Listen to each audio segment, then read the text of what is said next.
আসসালামু আলাইকুম রহমতুল্লাহি বারকাতুহু। আজ 10ই নভেম্বর 2024 ইংরেজি। এখন বাজে রাত 7টা বেজে 34 মিনিট মতো বাজে অলমোস্ট। তো যাই হোক, আজকে থেকে আমার ডিউটি স্টার্ট হয়েছে আবার।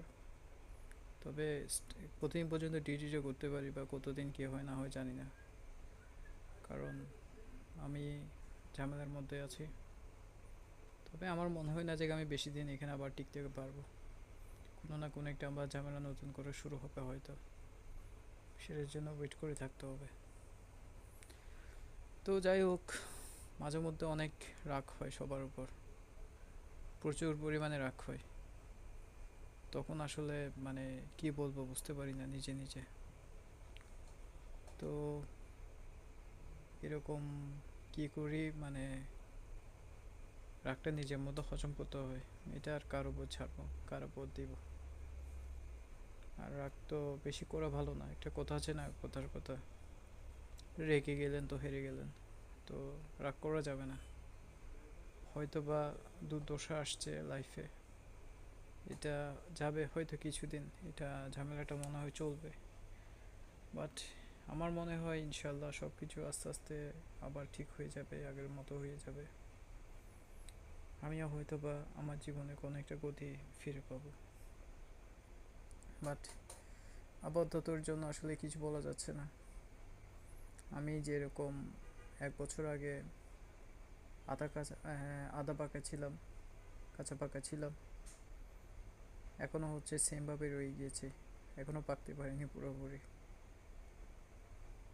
তো সেই জন্য মাঝে মধ্যে টেনশন হয়, নিজের উপরও অনেক টেনশন হয়। নিজের অনেক ল্যাকিংস আছে, অনেক কিছু সহজ জিনিস বুঝতে পারি না। বুঝতে গেলে ঝামেলা হয়, কষ্ট হয়। যে জিনিসটা অন্যরা বুঝে দিতে পারে সেই জিনিসটা আমার বুঝতে সময় লাগে।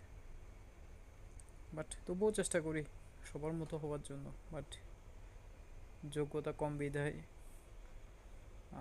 কিছু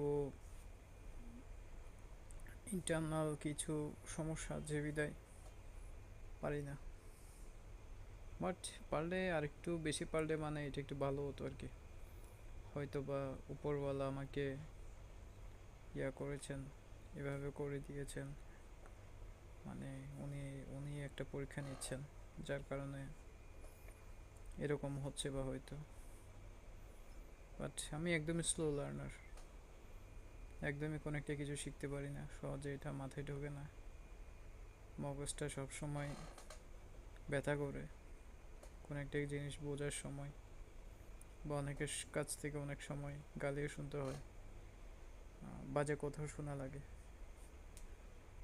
বাট তবুও চেষ্টা করি, কারণ দুনিয়াতে যখন এসেছি আখেরাতে যেতে হবে সেটা সত্য। কিন্তু কিছু যদি দুনিয়ার কিছু কিছু স্পেসিফিক জিনিস আছে, ওগুলো না জানলে কিন্তু দুনিয়াতে চলা অনেক কষ্ট। তো সেগুলো শেখার চেষ্টায় আছি এই আর কি, সবার মতো। তো সেটা আর কি। আর এখনও মানে ওই লেভেলে যেতে পারিনি, আর কখন যেতে পারবো সেটাও জানি না। বাট ধৈর্য ধরে রাখতে হবে, সেটাই আর কি, কিছু তো করার নেই।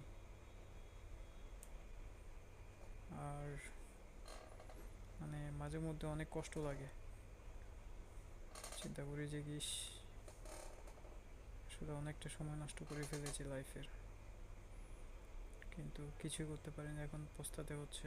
এই যা জিনিসটা আসলে 10 বছর আগে না 5-6 বছর যদি করতে পারতাম।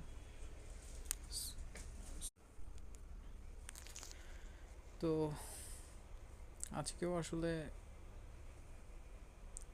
কিছু সমস্যার মধ্যে পড়েছিলাম, কারণ আমার ল্যাঙ্গুয়েজটা এখনও আসে না, এখনও পর্যন্ত পারি না। সব ধরনের ট্রাই করেছি কিন্তু এখনও পর্যন্ত আসছে না। হয়তো বা আসবে, হয়তো বা 2 বছর পর, 3 বছর পর, 5 বছর পর বা 10 বছর পর আসতে পারে। বাট ততদিনে তো অনেকটা বুড়া হয়ে যাব,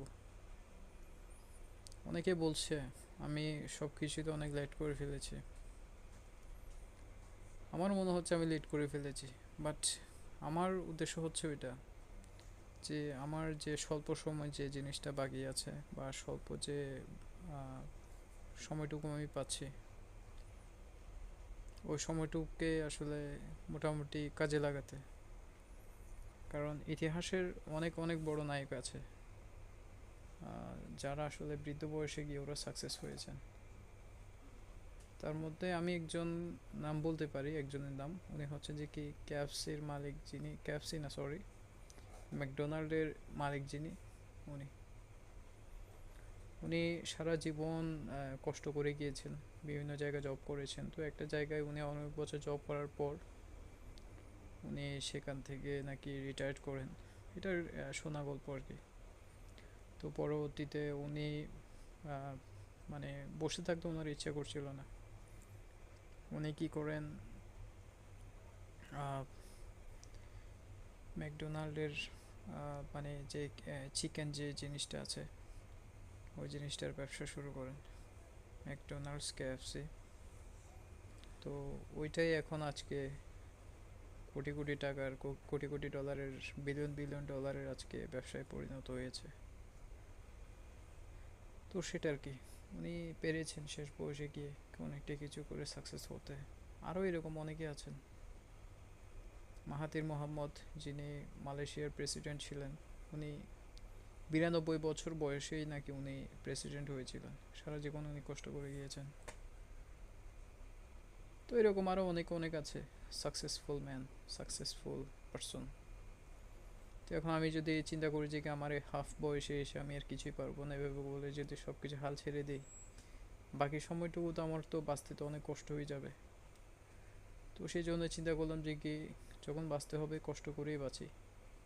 এখন যদি কষ্ট করতে পারে অন্তত একটা সময় গিয়ে কিছুটা হলেও তো প্রফিটেবল হব, সেটা আর কি। তো এখন ওইটা আর কি। অনেকে বলেছে আমি নাকি দেরি করে ফেলেছি, অনেক জায়গাতে দেরি করে ফেলেছি। তো আমি চিন্তা বলছি যে একেবারে দেরি করে ফেলেছি ঠিক আছে, এখন তো ভাই বয়স তো আরও রয়ে গিয়েছে। এখন ওই বয়সে কিছু শেখার চেষ্টা করি বা করার চেষ্টা করি। আর ধৈর্য জিনিসটা অনেক ইম্পর্ট্যান্ট। এই জিনিসটা আমি আমার লাইফে কোনোদিন আমি করতে পারিনি, বাট এখন আমি ধৈর্য ধরে আছি আল্লাহ তাআলার কাছে, ধৈর্য ধরে রেখেছি। হয়তো বা আল্লাহ তাআলা আমার জন্য কোনো একটা কিছু কোনো একটা জায়গায় রেখেছেন, আমি জাস্ট ওই জায়গাতে গেলে ওইখানে সেটিং হয়ে যেতে পারবো। এখনও খাপে খাপ মিলছি না, এরকমও হতে পারে বা হতে পারে নাও। আসলে আমি জানি না, মানে আমি জাস্ট এই জিনিসটা চিন্তা করছি আর কি। হতে পারে যে কোনো না কোনো একটা সময় গিয়ে সেই আশার যে আলো ওইটা আমি দেখতে পাবো। বাট আমি এখন ধৈর্য ধরে আছি। ইনশাল্লাহ ভবিষ্যতে যতদিন পারি কোনো একটা কাজে লেগে থাকার চেষ্টা করব, ধৈর্য ধরার চেষ্টা করব, ইনশাল্লাহ সাকসেস হব বলে আমি মনে করি। কারণ অনেকের কাছ থেকে শুনেছি লেগে থাকলে জিনিসটা আসে, না লেগে থাকলে জিনিসটা ধরা দেয় না। তো সেটাই, আমার এখানেও অনেক কিছুই করার ইচ্ছা আছে, অনেক কিছু করার ইচ্ছা আছে। বাদ বাকিটা উপরওয়ালার হাতে, ইনশাল্লাহ আল্লাহ তাআলা আশা করি আমাকে ভালো একটা পথ দেখাবেন, আলোর দিশারি হয়ে উঠবেন। তো যাই হোক, আল্লাহ তাআলা পাকের কাছে লাখ লাখ শুকরিয়া জানাই সব কিছুর জন্য। তো অল্পতেই সন্তুষ্ট থাকার চেষ্টা করি, কম জিনিসটাতে আসলে বরকত বেশি, আল্লাহ তাআলা নিজেই বলেছেন। অল্পতেই সেই জন্য বলেছেন অল্পতেই সন্তুষ্ট থাকার জন্য। আমি চেষ্টা করছি অল্পতেই সন্তুষ্ট থাকার জন্য। আর আসলে তেমন একটা বেশি কিছু বলার নেই। আজকে বন্দি লাইফ, প্রতিদিন সকাল বিকাল সন্ধ্যার দিকে ওইখানে গিয়ে বসতাম, ওইখানে ফেভারিট সিটে গিয়ে বসে হাওয়া বাতাস খেতাম, মানুষ দেখতাম।